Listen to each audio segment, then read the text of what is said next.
Olá!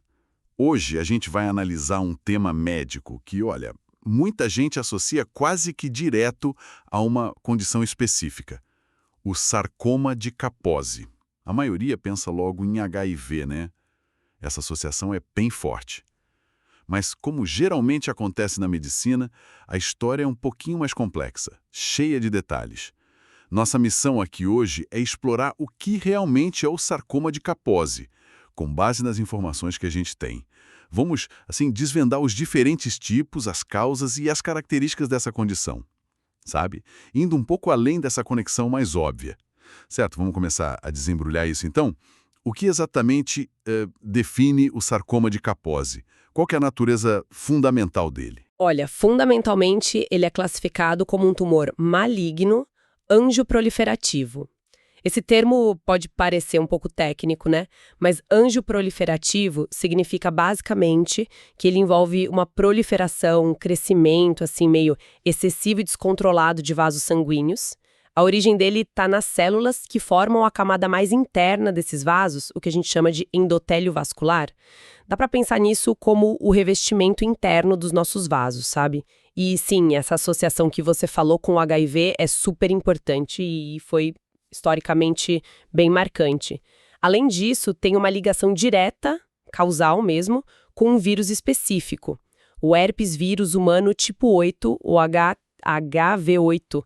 A infecção por esse vírus é considerada necessária para desenvolver o sarcoma de Kaposi, mas, e aí que entra a complexidade, ter o HHV8 não significa que a pessoa vai ter a doença, entende? E a presença do HIV não é a única situação que permite o Kaposi aparecer. Ah, então peraí. A presença do HHV8 é a chave. Mas outros fatores, tipo o HIV ou talvez até a ausência dele, é que determinam se a doença aparece mesmo. Isso já começa a pintar um quadro mais detalhado. Quais seriam, então, essas outras situações ou causas? Exatamente. O HHV8 é o agente causal, mas o estado do sistema imunológico da pessoa infectada é o grande modulador, digamos assim. O que é particularmente interessante e que expande a nossa compreensão é que existem, na verdade, 4 subtipos epidemiológicos distintos. Eles descrevem os cenários em que o sarcoma de Kaposi pode surgir. Entender esses subtipos dá uma visão bem mais completa, mais nuancete, mostrando que não é uma doença única, sabe? É uma condição com múltiplas faces. 4 subtipos. Imagino que cada um conte uma história diferente, né, sobre como e por que a doença se manifesta. Quais são eles e o que os diferencia, fundamentalmente? Bom, o primeiro é o subtipo epidêmico ou associado à AIDS. Esse é, sem dúvida, o mais reconhecido no mundo todo, justamente porque ele surgiu de forma bem dramática com a epidemia de AIDS, principalmente lá nos anos 80. Ele se tornou uma das doenças definidoras de AIDS. Nesse cenário, a ligação com a imunodeficiência causada pelo HIV é direta.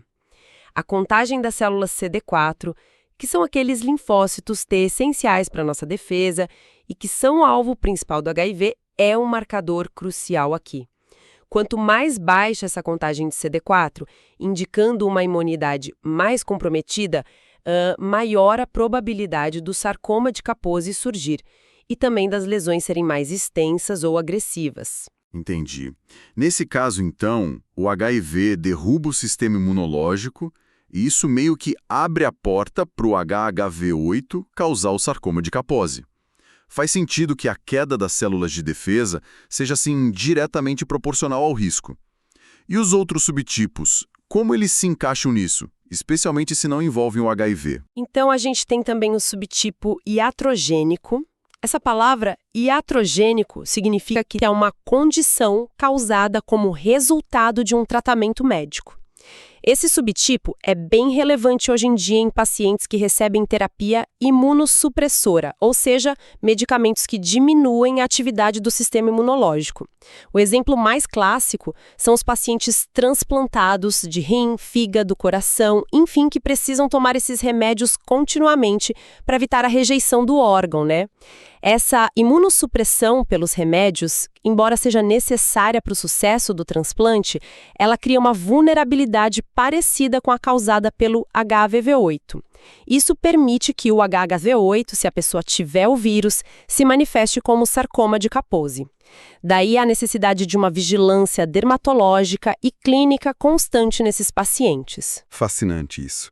Então, o mecanismo central parece ser a imunossupressão, a baixa da imunidade, seja ela causada por um vírus como o HIV ou induzida de propósito por medicamentos. O resultado final, que é permitir a ação do HHV8, é parecido. Isso realmente reforça o papel crucial do sistema imune no controle desse vírus, né? Qual seria o terceiro subtipo? O terceiro é o subtipo endêmico, também conhecido como africano. A característica principal desse subtipo é a distribuição geográfica dele, que é bem definida. Ele é encontrado primariamente em certas regiões da África subsaariana, afetando populações locais.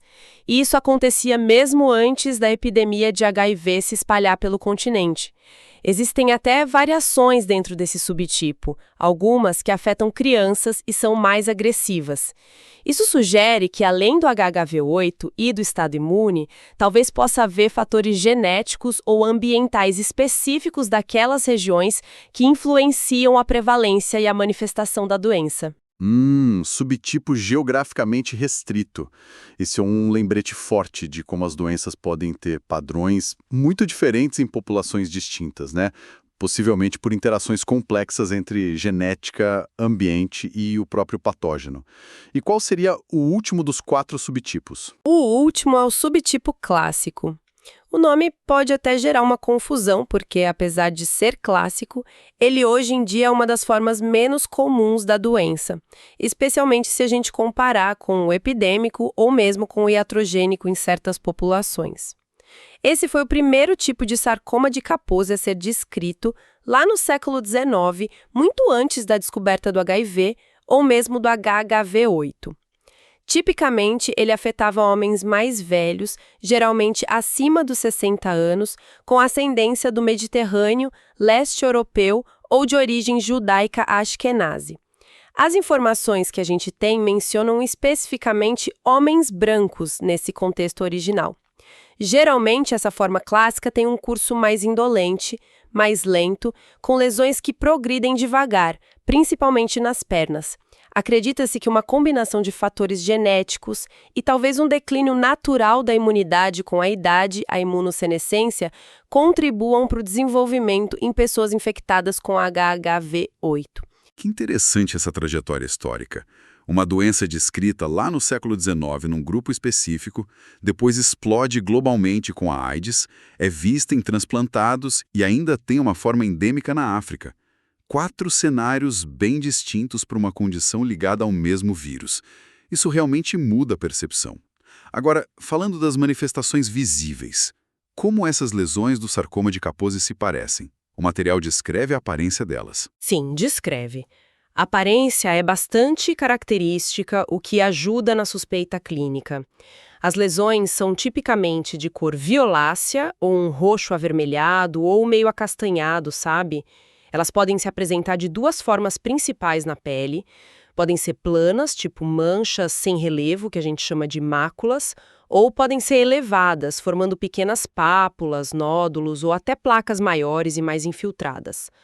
Um detalhe importante é que, diferente de algumas outras condições de pele, a distribuição das lesões do Kaposi não está necessariamente ligada à exposição solar.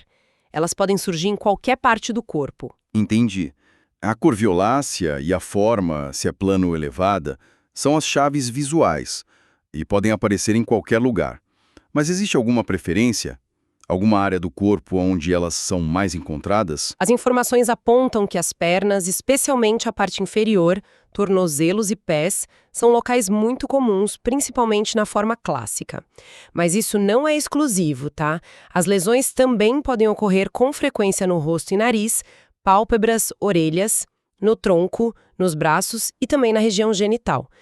E um ponto crucial que merece atenção especial é o potencial de envolvimento das mucosas. Mucosas. Isso inclui a boca, certo? Podem aparecer lesões dentro da boca?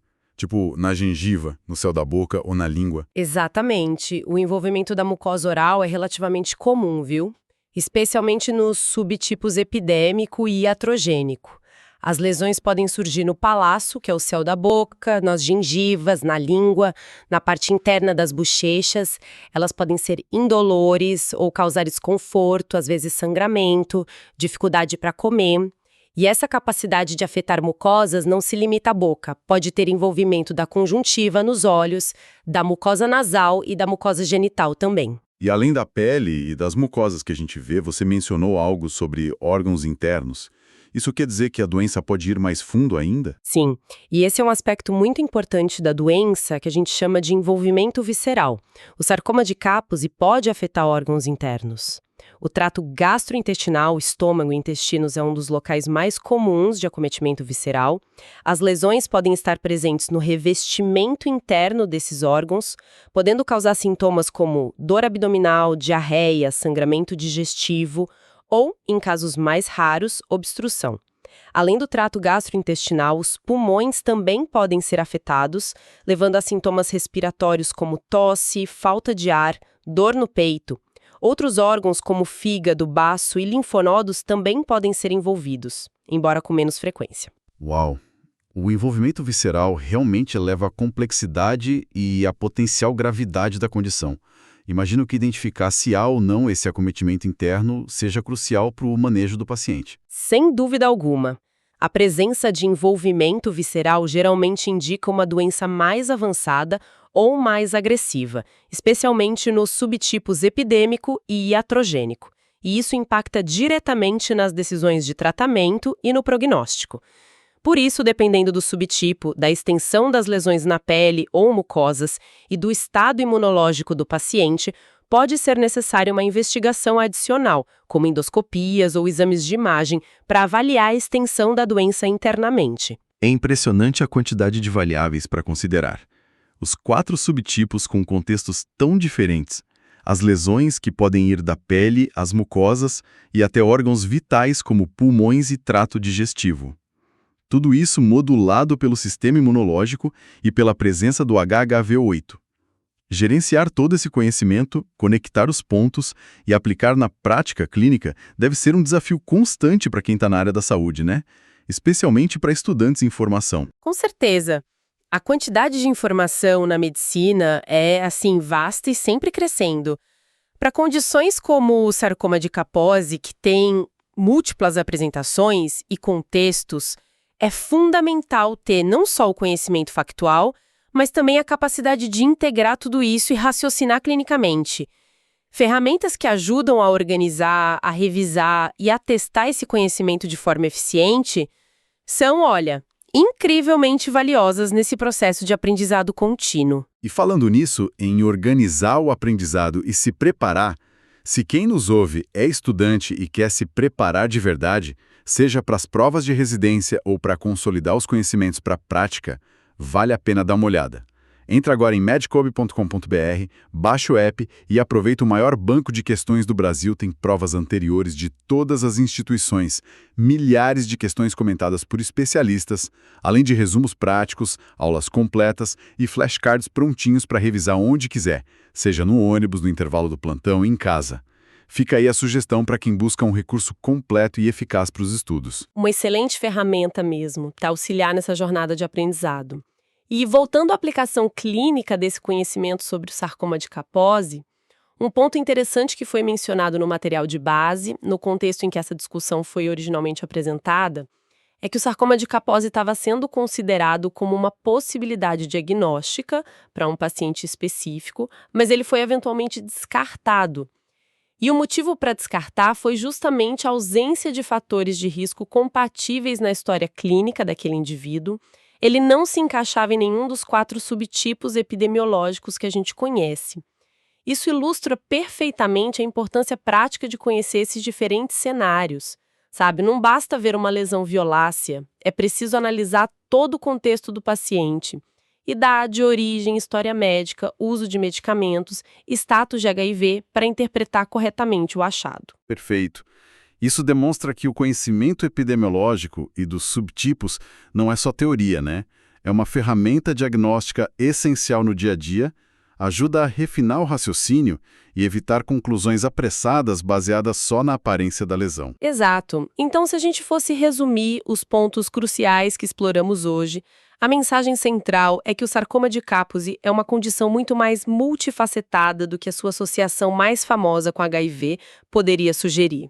A gente discutiu os 4 subtipos epidemiológicos distintos: o epidêmico, ligado à AIDS e à imunodeficiência severa; o iatrogênico, associado ao uso de imunossupressores, como em transplantados; o endêmico, restrito geograficamente a certas áreas da África; e o clássico, originalmente descrito em homens mais velhos de ascendência europeia mediterrânea, hoje menos comum e geralmente mais indolente. Cada um tem seu próprio contexto, seus fatores de risco e muitas vezes seu curso clínico.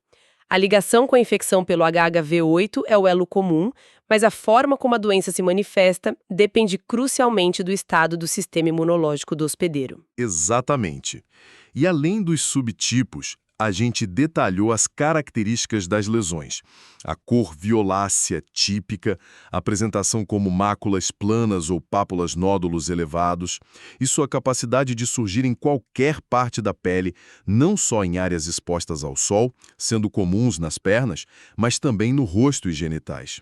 E, crucialmente, destacamos o potencial de envolvimento das mucosas, como a boca, e de órgãos internos como o trato gastrointestinal e os pulmões, o que muda significativamente a abordagem e o prognóstico. Reconhecer essa diversidade toda de cenários e apresentações é fundamental para um diagnóstico e manejo adequados.